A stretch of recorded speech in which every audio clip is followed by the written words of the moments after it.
All right, ladies and gentlemen, you are locked on Falcons. I'm your host, Aaron Freeman, and today we are doing another mock draft Monday, and we're talking all about the guy who blew up the combine on Saturday night. That is none other than Georgia defensive monster, Jordan Davis.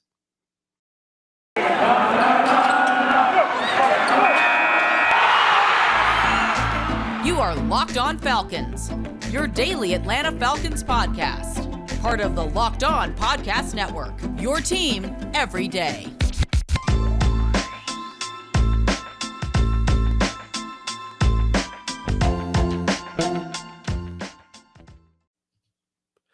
So, guys, you know me. I'm Aaron Freeman. Been covering the Falcons for many years, formerly at FalcFans.com. RIP, still going strong on Twitter at FalcFans, putting up weekly content at the Falcoholic, and of course, the host of this illustrious Locked On Falcons podcast, your daily Atlanta Falcons podcast, right here on the Locked On Podcast Network, your team every day. And today's episode of Locked On Falcons is brought to you by BetOnline. BetOnline has you covered this season with more props, odds, and lines than ever before. BetOnline, where the game starts.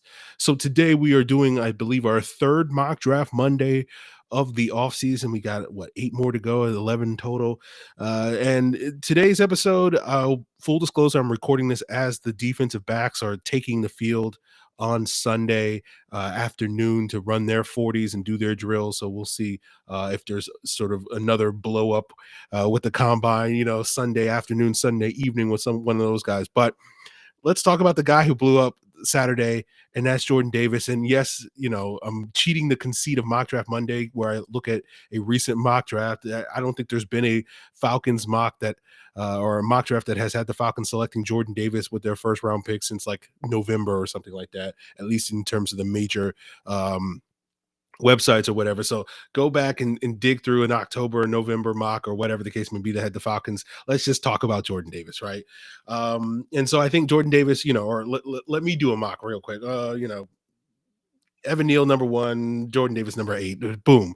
All right, we hit the conceit of today's episode.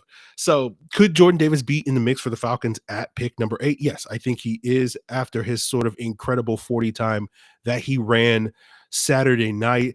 And if you're going to sit here in the comments or whatever and say, hey, you're overreacting to the 40 time, you're absolutely right. We're going to overreact to the 40 time. What else are we here to do, guys, other than sit here and overreact to things, right? You know me, I'm not an overreactor. So, I take these opportunities when I can get them to overreact to this incredible historic number that Jordan Davis ran. For those of you that missed it, he ran a 4.7840 at 341 pounds. You compare that to the previous sort of monster 40 time for a guy that big, which was Dontari Poe 10 years ago in the 2012 combine, where at 346 pounds, he ran a 4.98. But when you do the weight adjusted speed score, which sort of looks at a player's weight, looks at their 40 time, and you got to think of it like basically the speed scores benefit guys that are bigger and run faster. Got to think of it like force equals mass times acceleration. That's kind of what it's like. It's not exactly that formula, but it's one of those things that people look at 40 times based off of size. When you look at what Jordan Davis's speed score was at that size, at that speed, you're talking about he's blowing away defensive tackles. Aaron Donald's speed score was 118.8. Dontari Poe was 112.5. John Henderson's was 108.8. Jordan Davis is 130.6. Okay. And when we're talking about 130, we're talking about like the elite of the elite wide receivers, the true big fast guys. Julio Jones was 124. Kyle Pitts was 126.1. DK Metcalf was 129.7. Right? Calvin Johnson was 133.5. Vernon Davis, way back in the day, was 138. Which, as far as I know, is like the highest ever with Vernon Davis or whatever the case may be. So Jordan Davis is historic. When we talk about historically good for a D tackle, for any player, his number is historically great. So he's an absolute freak of nature. And it's funny because like going into the combine, I was very skeptical that he was going to run this super fast 40 time. Like again, I thought he would sort of be maybe in the Poe range. I thought it was certainly possible that he could get into 4.9s. when people were saying like, oh, he'll run like a 4.8 or something like that, I was like, man, okay, I'm just kind of rolling my eyes or whatever the case may be. And part of it was like, I had heard all for several months, people were talking about like some of the GPS data with the miles per hour stuff has shown like ridiculous numbers for Jordan Davis. And I'm like, okay, yeah, like the GPS stuff is measuring sort of what your peak burst is. And sort of like for like a 5 yard sample, you can get up to these ridiculous speeds, right? But over the course of like 40 yards or whatever the case may be, like, he's not going to do anything special. And then part of it was going into Saturday, especially because of Friday's results, where again, we talked about this back in January, where we talked about Treylon Burks, the Arkansas wide receiver. And like, I talked about then watching the film, I'm like, oh, he looks like a 4.5 guy to me on the film. But then I saw some GPS data, when we did our first mock draft Monday 2 weeks ago, or 3 weeks ago. Are we on 4.0 or 3.0? Yeah, we're on 4.0. Sorry. Yeah, because we did Kayvon Thibodeau and we did Treylon Burks and Drake London. But so 4.0, 3 weeks ago when we talked about Treylon Burks and I talked about him then, like, well, I've seen some GPS data that has him going up to like 21, 22 miles per hour. So that generally corresponds with a lot of guys that can run like 4.3s or 4.4s. And then of course, Treylon Burks ran a 4.55. And I'm like, oh, like basically the player I saw on film was what he ran at. And so like that made me especially skeptical. Like, okay, the GPS data is really going to show Jordan Davis running this ridiculous 40 speed. And then he ran the 4.78, and it was just crazy. Like I didn't watch it live, right? Because I was trying to be social on Saturday night. But like, I saw it on Twitter like about 10 minutes after he ran it, and it was an incredible thing. So basically, let's talk about now talking about Jordan Davis being that top 10 pick that he was getting hyped early in the process to potentially be, back in October, November, he was in the mix to be a Falcons pick or a top 10 pick. And now all of a sudden we were like, oh, he's going to be a late first round pick or whatever the case may be. He's not even the best D tackle on his team with Devontae Wyatt, who also ran an incredible 40 time, as well as Trayvon Walker. We'll talk about those guys a little bit. But, the question now is, can Jordan Davis, based off of this 40 time, are you willing to buy into his potential as a pass rusher to make it worthwhile to pull the trigger on him for a top 10 pick for the Falcons or some other team that high in the draft? And that's what we're going to get into as we continue today's Locked On Falcons mock draft Monday 4.0 episode. But before we get there, guys, Jordan Davis has lost some weight. And, one of the ways he might have done that is by checking out the Built Bars, the protein bar that tastes just like a candy bar. And it's even better than a candy bar because Built Bars not only taste good, they're also good for you because they're low in sugar, low in calories, low in carbs, high in protein, high in fiber. They come in a variety of different flavors. I know for me personally, when I go on diets, it's hard to stay on that diet because you're eating the same boring foods over and over again. And Built Bar helps you out there because it adds variety to your diet with so many different flavors. Whether you want to try one of their limited time flavors like churro puff, banana cream pie, lemon dip cheesecake, ruby chocolate, coconut marshmallow, or you can go with the tried and trues that they always have in their lineup at coconut almond, peanut butter brownie, cookies and cream, salted caramel, raspberry, cherry barcia, so many more to try. You can check out your favorite flavor by heading over to built.com. Be just like Jordan Davis and do what Jordan Davis did and use that promo code LOCK15 when he got 15% off his order. You can get 15% off your order by going to built.com and use that promo code LOCKED15. So let's talk more about Jordan Davis and his pass rush potential, because I've been the biggest skeptic of this throughout this entire process. And part of the reason why I was very skeptical of Jordan Davis and the hype that he was getting, particularly early on when we go back to the beginning of the season, because he was getting this Heisman buzz. And like there was these really terrible narratives to me where it was like, oh, Jordan Davis is the reason why Georgia's defense is like great and wonderful. And he's the one that unlocks all the defensive potential. And I'm sitting here watching. And again, I'm not a Georgia fan. I occasionally watch Georgia on Saturday when it's a big game or whatever the case may be. But like, I'm not necessarily locked in every Saturday. And I'm just like, I'm watching Georgia's defense. And I'm like, man, like this defense is absolutely stacked. This notion that Jordan Davis is the reason why their defense is good. Like, again, first round talents in Trayvon Walker, Nakobe Dean, right? Devontae Wyatt, right? Jalen Carter's probably going to be a top 5 pick next year. He's going to be DL1 next year. In next year's draft, he's the best player on their team, and he's not even draft eligible this year. They have players in the back seven like Darian Kendrick, Quay Walker, Channing Tindall, right? We completely forget about Adam Anderson for obvious reasons because he might be going to jail because of some rape charges he had, but he's probably a first round talent that missed half of the season due to that off field stuff. So it was like Georgia's defense is absolutely stacked, and so this notion of Jordan Davis is the reason why their defense is good, like come on, man, this is ridiculous, right? And so the other issue I had with Jordan Davis is like, even though you saw these flashes, you could put together a highlight reel of like his 15 best pass rush reps, and you'd be like, oh my God, this guy's gonna be an absolute monster. But the problem was that highlight reel would probably only be about 15 plays long over the course of his career because he just was not a very productive pass rusher at Georgia, right? You would see these flashes of the power and the strength and whatnot, but you never saw it consistently, right? I never really bought into the whole notion of the conditioning concerns. Like, that's an easy fix, as he did was lose weight or whatever the case may be. So that to me was not a major issue for me, but it benefited him to lose weight. But to me, it was just more just like he's very raw as a pass rusher and doesn't have a ton of production. And like the player that he was often getting compared to was Vita Vea. But you look at Vita Vea in his career at Washington, Vita Vea on 480 career rushes, according to PFF, had 61 career pressures.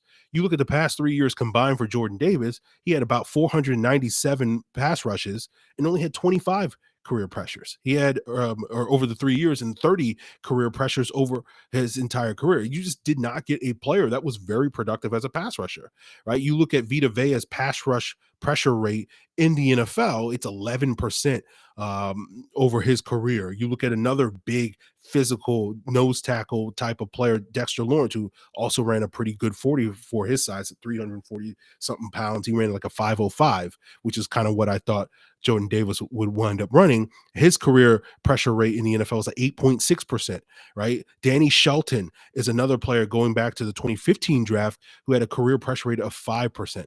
And right, Jordan Davis's best career pressure rate was this past season at 6.3%. So when you looked at him compared to some of these other big time nose tackles that have come out over the last, 7, 8 drafts or whatever the case may be, like he compared much more to a Danny Shelton in terms of his college production than he did to a Vita Vea or a Dexter Lawrence. And so that was part of it, was like, okay, Georgia's got a stacked defense. And so he's getting pulled off the field in third downs so that they can put better pass rushers out there like Trayvon Walker, like Jalen Carter, etc. And so you understood that his production wasn't high, but even on a per snap basis, when he got those opportunities, he wasn't producing at a high rate. And so like you look at a player like Dexter Lawrence, who's been a good NFL player as a former first round pick. But one of the questions is, are the Giants going to pick up his 5th-year option after this spring or whatever the case may be? And is he a guy that's going to earn a second contract with that team when push comes to shove in a year or two, when it's time to pay that guy, right? Because like you have a good NFL player, a guy that's a relatively productive pass rusher for a big 340-pound guy, but even he's not going to necessarily get a second contract. You look at the nose tackles over the course of the last decade in the NFL, it's basically Vita Vea, it's Eddie Goldman. That's about it in terms of nose tackles that get second contracts from the teams that draft him. And so this was part of the reason why I was so skeptical of Jordan Davis. And again, going into it, even if he is the level of athlete that a Dontari Poe, and obviously he blew the doors off of that expectation, but even if he is as good as a Dontari Poe, who was one of those rare 3-down nose tackles like an Eddie Goldman, like a Vita Vea, right? Poe's most productive year as a pass rusher were his second and third years, where he combined for 10 and a half sacks and 68 pressures. But his pressure rate during that season on a per snap basis was only 5.6%, which again is closer to what Jordan Davis is now in college and what Danny Shelton was in throughout his NFL career. And you compare Poe's pressure rate in those seasons to what Eddie Goldman's has been over the course of his career. It's about 7% up until these last couple of years. And you compare that to, say, a Jack Crawford, whose pressure rate in 2018 in his peak year was 7.9%. You look at Poe's peak pressure rate back in 2017 when he was in Atlanta, where he was slimmed down and being able to get 40 pressures that year, and his pressure rate was about 7.5 pressures that year. So it was hard for me to really buy into this notion that Jordan Davis, oh, he's Vita Vea. It's like, no, he's probably closer to some of these other guys. And even then, his production in college is not to the degree of some of these other guys that aren't necessarily these monster pressure guys, right? Again, Vita Vea, 11% pressure rate, and Poe is like 7.5%. And Jordan Davis, at least from a production standpoint, isn't really at Dontari Poe's level. So to me, it was always a question of like, when you compare him to Vita Vea, does he have that type of potential? Sure. But that's going to be several years away. Again, Vea was like 2.5 times more productive in college as a pass rusher. And so it's going to take a lot of development to basically get Jordan Davis to be that type of pass rusher in the NFL. And obviously, the potential is there. Again, him slimming down shows that he can, he's committed to that. The fact that he's working with Chuck Smith shows that he's committed to that. And like, this is not no disrespect to Chuck Smith, who's a great Falcon and obviously is a very good instructor when it comes to these young players and NFL veterans when it comes to pass rush. His body of work and his results speak for itself. But like, you get this sort of myth, I guess, with Chuck Smith, and myth is probably not the right word, but like people act like he's like the hand of God when it comes to pass rush. And so when I heard Jordan Davis working with Chuck Smith, I'm like, okay, like that's good. That's certainly better than not working with Chuck Smith. But like the idea that this is magically going to make him into a dominant pass rusher is not necessarily true. Like we know with Chuck Smith, like he worked with a Falcon pass rusher this past year, and basically Chuck, Joe was like, I'm not going to tell you who he is until you start getting started getting sacks. And obviously we never learned that player because he wasn't getting sacks. So again, it just goes back to the idea that like, oh, if Chuck works with you, then you're automatically good. And that's not the case. But the fact is that Jordan Davis is willing to slim down, right? And rather than playing at that 350, 360 weight that he was at in college and is slimming down to 340. And again, go back to Poe's peak year in Atlanta. Why was Poe so much more productive in 2017 than he was in some of those other seasons that he had in Kansas City as a pass rusher? Because he slimmed down. The Falcons built that into his contract that he needed to play at like 330 that year, and they had a whole bunch of bonuses. And the minute that Poe left Atlanta and the teams like Dallas and Carolina didn't include that in his contract, his production completely fell off the face of the earth, and now he's out of the league, right? And so like you look at that with Jordan Davis and you say, okay, like he's slimming down, he's working with Chuck, he's clearly committed to becoming a better pass rusher.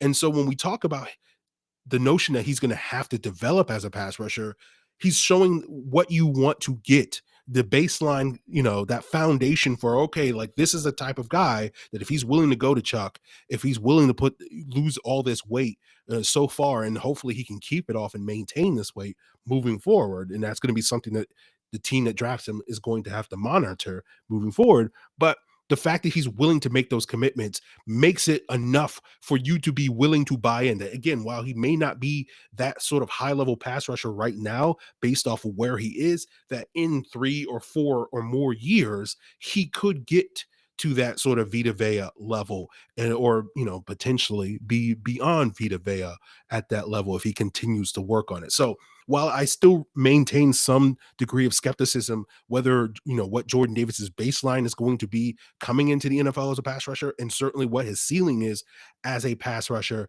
ultimately what it ultimately becomes, at the very least, you can feel a lot more optimistic that he is a player that is poised to at least potentially achieve that ceiling, whatever that is, further down the road. So you can get that buy-in and that notion that maybe he is worth a top 10 pick, that rare nose tackle that is worth that pick because of what he has shown so far. And so we'll wrap up today's episode talking a little bit more about, after we've bought into his pass rush potential, does it make it worthwhile for the Falcons specifically to take him at 8? Because a lot of the narratives that you hear about with why it makes sense for the Falcons to target a player like Jordan Davis is because he's going to unlock Grady Jarrett, and he's going to prevent Grady Jarrett from getting double teamed and single-handedly free up Grady Jarrett to be unleashed as this dominant player. And we're going to get into that as we continue today's Locked On Falcons episode.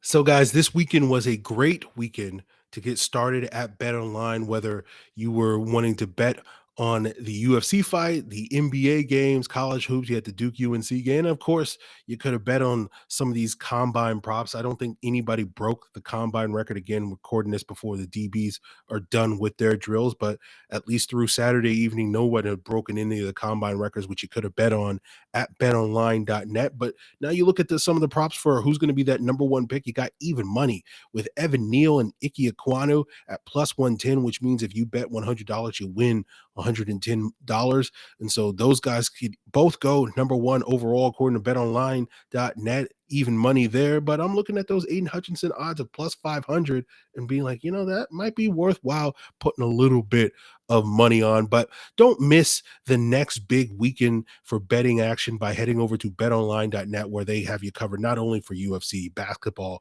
draft props, they got you covered for hockey, boxing, golf, horse racing, soccer, esports, whatever you want, even your favorite Vegas casino game. So head on over to betonline.net.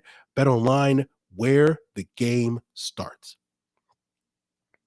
So when we talk about Jordan Davis possibly being in the mix for the Falcons at pick 8, I certainly think he's on the table. I've thought long for a while that Jordan Davis would be potentially on the table for the Falcons. I tweeted this out on December 27th, and I said, while I remain mixed on using a high pick on him, I could easily see the Falcons using their number one pick on a player like Jordan Davis with the intention of becoming more #physical.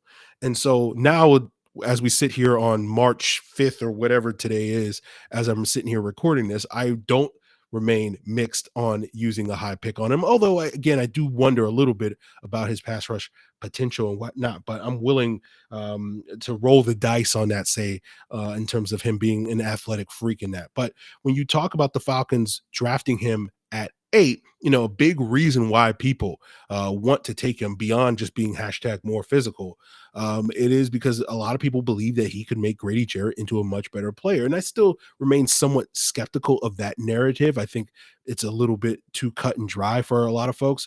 A lot of people sort of sit here and say, oh, if we draft Jordan Davis, Grady Jarrett will no longer be double teamed. Certainly on early downs, that's true, but you still wonder about on passing downs, particularly if Jordan Davis is not on the field on third downs, then he's not helping anybody free up those double teams. But any nose tackle that lines up in the A gap is going to take on double teams. It doesn't matter, whether it's Jordan Davis or Anthony Rush or whatever the case may be. That guy is going to get double teamed a lot more just based off of his alignment. Now, you can certainly make the case that Jordan Davis is going to do more against those double teams than other players would in his spot. But like one of the interesting things when you see sort of ESPN's pass rush win rate, hard for me to say that, and their sort of double team rate, when you look at some of those charts that they put out there on Twitter and elsewhere, is like they cut off the part of the chart that shows all the nose tackles that play in an A gap, where those guys are getting double teamed 70, 80, 90% of the time, based off of their metrics, just by alignment. And so on early downs, Jordan Davis,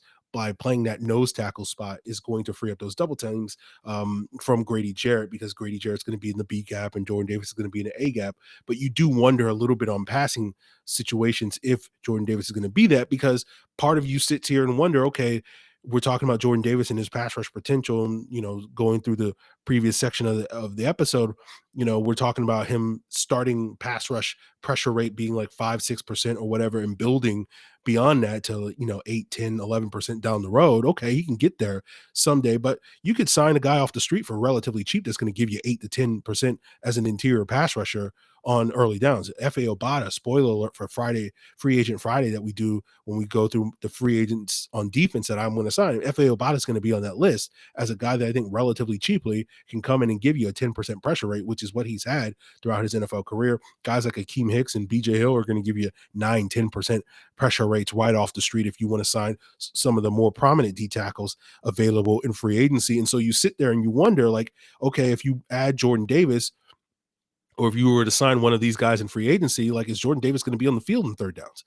Because the best interior pass rushers are going to be Grady Jarrett and one of these other free agent signings that you have. Or do you put Jordan Davis out there on the field, and then put this other interior pass rusher that you sign in free agency, and then kick Grady Jarrett over to edge and have, instead of playing 30 to 60 snaps as an edge rusher as he's done the last 2 seasons. Now we're talking about playing Grady Jarrett at 150, 200 plus snaps or whatever the case, and making him a true defensive end or whatever the case may be. Okay, maybe that's a strategy that the Falcons could play around with. But part of my issue with drafting Jordan Davis at 8, I don't have a problem with it, but I'm also curious, what do you do in free agency? Because again, if Jordan Davis's baseline is going to be this, 25 to 30 pressure guy, which is what I'm expecting him to be coming into the league. And again, he can build onto that and be that 40, 50 or more pressure guy, 60 pressure guy that Vita Vea has been at his peak. He can build towards that, but like you can get a guy relatively easy in terms of these free agents, but you can also get an edge rusher that can come in and give you more than that in terms of their pressure rate, right? If you were, if Vita Vea, if Jordan Davis builds towards being this, 8 to 12 pressure rate guy, right?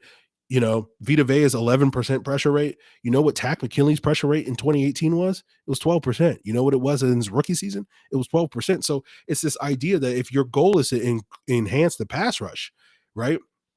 Drafting an edge rusher makes a lot more sense because that player's starting point is probably going to be higher than Jordan Davis's starting point is going to be. And therefore, that's going to be more meaningful that, okay, right, the issue is not necessarily freeing Grady Jarrett up for double teams. It's that Grady Jarrett's constantly getting double teamed and you need to add other players around him that are going to win their single teams, right? That's the Aaron Donald effect.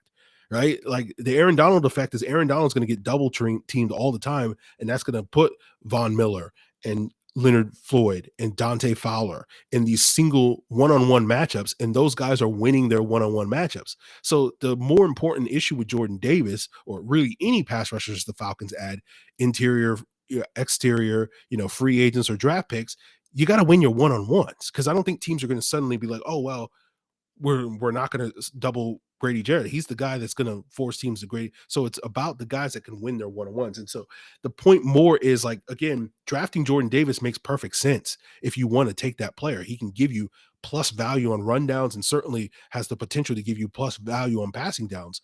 But really at the end of the day, if your options are, let's take a player that's going to give you say 6% pass rush pressure rate in this year, and then we can build towards 10 or more percent versus an edge rusher that can give you 10% right away, and we can build towards 15, 18% in the future, which is what the best pass rushers in the NFL have. And again, we can debate whether or not, any of the edges in this year's class has that type of potential. I would probably say Michigan's Aiden Hutchinson probably is the guy that has the most potential to hit that mark. It doesn't mean that other guys don't also have that potential, but I don't necessarily know if they can consistently sustain that year in and year out. And, Hutchinson, we compare him to a guy like Joey Bosa. Joey Bosa's, I think, only eclipsed 15% pressure rate in his NFL career just two times. So again, that's the elite edge rusher. But again, if you're still talking about a guy that's going to get you 13, 14, 15% as a high-end edge rusher, then doesn't that make more sense to add that player at 8 than necessarily a player like Jordan Davis, who you don't know if you're going to get that type of production? So that's the debate, right? If the goal is to get a pass rusher, but if the goal is just to get a freak of nature, an absolute monster that can be a dominant early down defender and also be a potential difference maker on third downs, you're not going to hear me complain about the Falcons drafting Jordan Davis. Again, it's really not about Jordan Davis as an individual and what he brings versus what he doesn't bring. Even if Jordan Davis is everything you dream of him to be, if he's Vita Vea 3.0 and even better than Vita Vea down the road or immediately in the NFL, like he's just one player. Like that's ultimately the point I'm going to continue to harp on this podcast, particularly on these mock draft Mondays. Like if you want to sit here and pound the table for Jordan Davis, you want to pound the table for Kayvon Thibodeau or anybody in this draft class at 8 as the right pick for the Falcons at 8. Okay, cool. Like I don't care. Trayvon Walker, Kayvon Thibodeau, Jordan Davis, Sauce Gardner, who cares? Right. You know what I'm saying? Like get a great player. Doesn't matter to me. It doesn't matter to me. Right. And now Jordan Davis is now on that list for me when he wasn't before. But it's one player. Like Vita Vea is not the reason why Tampa Bay's defense is good. The reason why Tampa Bay's defense is good is because, yes, they have Vita Vea and Shaq Barrett and Ndamukong Suh and William Golston and JPP and Antoine Winfield. You're right. In the Falcons, you add Jordan Davis or anybody at that 8th overall spot. Okay, 8th overall spot, right? Okay, now you got 3 good players on defense. You got him, you got AJ Terrell, you got Grady Jarrett. Where are the other 8 good players coming from? right? Okay, Richie Grant's going to be one of those. Okay, you bring back Foye Oluokun. Okay, he's going to be one of those, right? You go back to the best defense the Falcons have had in the last decade, and that was the 2017 defense, and they had Poe, and they had Grady, and they had Claiborne, and Debo, and True, and Alford, and Keanu, and all these guys. That's 8 guys I just named, guys, and they still were just a league average defense. So, like, to me, this is why I continue to be like, we sit here and overvalue and overrate how important this one pick is. Like, get a good player and then add more good players. Who you getting in free agency? Who you drafting in round 2? Who you drafting in round 3? Who you getting in next year's offseason? Right? Like, if we're rebuilding this defense, it's not about the one pick. It's not about who the 8th overall pick. That's certainly, if you hit on that pick, it's it's a step in the right direction, but it's just a step. Right? You're not making these massive leaps because you drafted one good player and now all of a sudden your defense has 3 good players, 3 Pro Bowlers, or whatever the case may be. That's a great foundation to lay. So again, I'm not going to go on that rant again because I've been on it too many times. But like, while I'm more open to the idea of drafting Jordan Davis at 8 than I was certainly, several months ago, and several days ago, we should say, in 24 hours ago. But like, I'm for it. If you want to sit here and pound the table for Jordan Davis being the pick at 8, by all means. If you want to sit here and say the reason why he should be the pick is because he's going to magically free up Grady Jarrett, okay. Again, I remain somewhat skeptical of that. But like, even if he does, like, again, now you have 2 really good players playing at a high level on your defense. Okay, where are the other 9 guys coming from? Okay, AJ Terrell's another one. So again, where are the other 8 guys coming from? Where are those guys coming from? So that to me is really a bigger question for this team as a whole when we talk about the Falcons improving their defense. So get Jordan Davis. I'm open to it, right? I'm not going to sit here and fight anybody on that. But that's where we'll sort of leave today's conversation with Jordan Davis. And if you want to provide your feedback on why you think Jordan Davis is the perfect fit for the Falcons, by all means, hit me up on Twitter or Facebook at Locked On Falcons, email lockedonfalcons@mail.com, or leave a comment here on the Locked On Falcons YouTube channel, or tell me why you're still skeptical of Jordan Davis, why everybody's sitting here overrating a 40 time and blah, blah, blah, whatever the case may be. Provide me that feedback. I'm more than interested to hear it. Tomorrow's episode, we will be talking more combine winners and losers, maybe talking about some of these defensive backs, talking about Trent McDuffie and Derek Stingley, and the fact that their arm length didn't really check out as top 10 corners typically do, and whether that hurts their stock. And we'll talk about, some of the other combine winners and losers. We'll talk about probably Jordan Davis's teammate, Trayvon Walker, and whether or not he's now in the mix for the Falcons at 8. And so we'll get into all of that on tomorrow's episode. But who also is getting into that on today's episode and tomorrow's episode and all week long? Of course, that's going to be the Locked On NFL podcast, as well as the Locked On NFL Draft podcast. And you can find both of those on a variety of podcast platforms, including all the ones that you're currently listening to, Locked On Falcons, or watching Locked On Falcons on YouTube. So guys, go check out Locked On NFL. Go check out Locked On NFL Draft. Guys, I appreciate it. Till then.